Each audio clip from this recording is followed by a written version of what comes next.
하나님의 영광을 위하여 한 말씀으로 이 새벽에 은혜 말씀 전하도록 하겠습니다. 오늘 이 고린도 교회 지역의 문제가 무엇보다도 여러 가지 문제가 있었는데 그 문제 중에 오늘은 우상의 제물에 바쳐진 음식 때문에 갈등이 있었던 걸 볼 수 있습니다.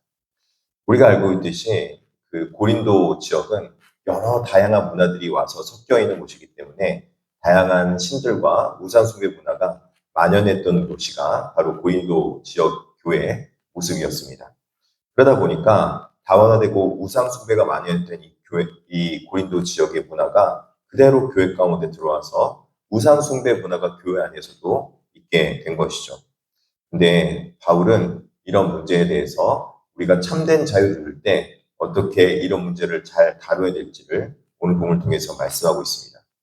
첫째로는 절대로 섞일 수 없는 것이 있다고 합니다. 무엇인가 보니까 바로 우상 숭배라는 것이죠. 14절에 그런즉 내 사랑하는 자들아 우상 숭배하는 일을 피하라 라고 말하면서 고린도 교회에다가 말씀하고 있습니다.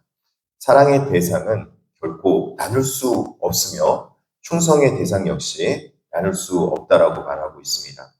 참신이신 하나님과 거짓신을 함께 섬길 수 없다는 것이죠. 두 주인을 동시에 섬길 수는 더더욱 없습니다.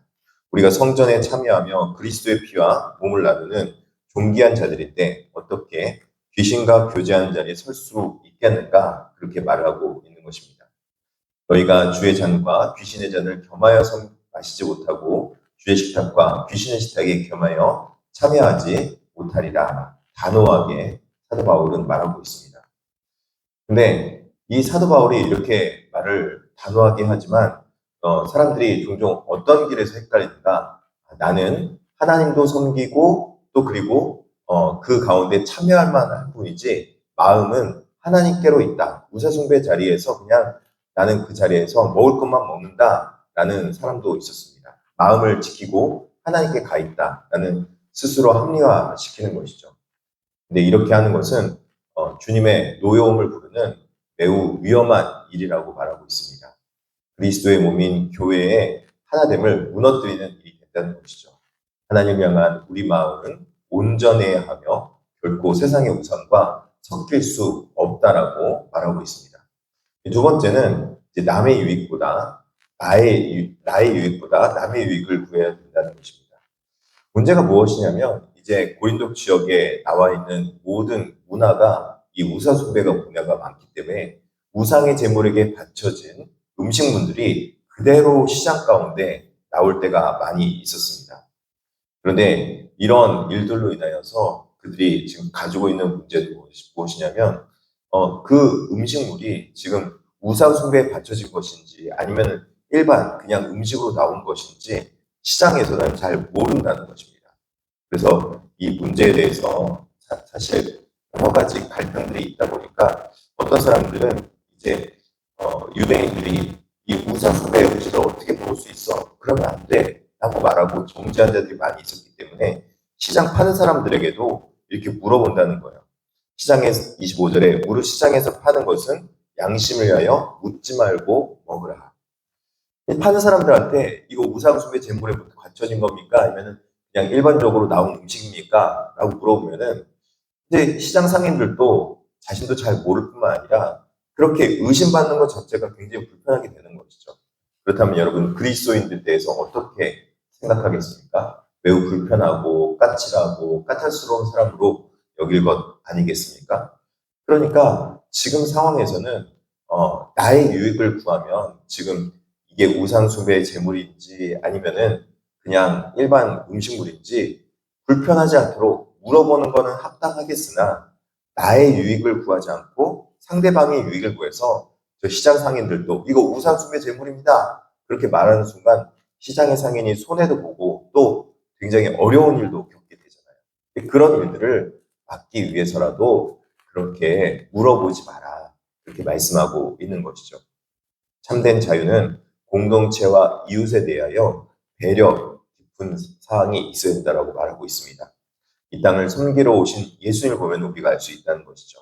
자신을 온전히 희생하여 우리의 이웃과 온 인류를 살리신 십자가의 사랑, 그리스도의 사랑을 우리가 기억해야 되며 나의 유익보다는 남의 유익을 구해야 된다. 그렇게 말하고 있습니다. 세 번째는 권리보다 양심과 하나님을 먼저 생각해야 된다는 것입니다. 근데 문제는 이제 이 음식물 자체, 우상 숭배는 당연히 하지 않아야 되지만 음식물 자체는 그러면 어떻게 우리가 바라봐야 되는가 보면은 음식물 자체는 우리가 어떤 음식물인지 주께서 주신 모든 것이 다 하나님의 것이기 때문에 아무 문제가 없는 거예요. 음식물 자체가 우상의 제물에 바쳐졌다고 해서 그것이 어떤 문제를 일으키거나 어떤 우상의 제물에 바쳐진 것이기 때문에 그것이 어떤 문제가 되지는 않는다는 거예요. 근데 문제는 무엇입니까? 신앙에 연약한 자들은 그것이 우상의 제물에 바쳐진 것이기 때문에 매우 불편하고 마음이 걸릴 수 있다는 것이죠. 양심에 걸린다는 거예요. 그래서 그 우상의 제물에 바쳐진 것 때문에 양심에 걸려서 상대방에 대한 괜한 비방이나 또 그리고 걸림의 문제가 발생하게 되면은 그것이 다 하나님의 영광이 되지 않는다는 것이죠. 그래서 이럴 때는 내가 그것이 우상의 제물에 바쳐진 것이 나의 신앙의 양심에는 걸리지 않을 수 있어요. 나의 신앙의 양심은 걸리지 않기 때문에 아무런 문제가 되지 않고 그것을 먹든지 마시든지 아무런 의심도 하지 않아도 되는 상황이라는 것이죠. 그런 상황에서 있을 때 사도 바울은 이렇게 말하는 거죠. 너희는 먹든지 마시든지 무엇하든지 다 하나님의 영광을 위하여 하라. 무슨 말입니까?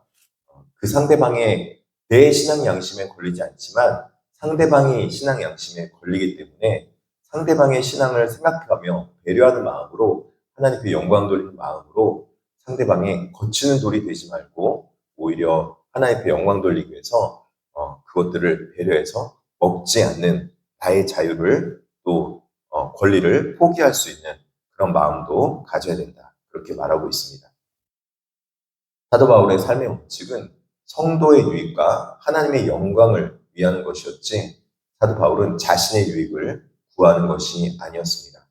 바울은 이 원칙을 지키는 것이 자신에게도 참된 상이 되고 기쁨이 되며 영광이 된다는 사실을 깊이 깨달아 알고 있었습니다. 말씀을 뵙겠습니다. 사도 바울은 이 모든 권면의 결론은 위대한 삶의 목적으로 제시하고 있는 것입니다. 그런즉 너희가 먹든지 마시든지 무엇을 하든지 다 하나님의 영광을 위하여 하라. 이것은 궁극적인 우리 삶의 목표를 반드시 보여주고 있습니다.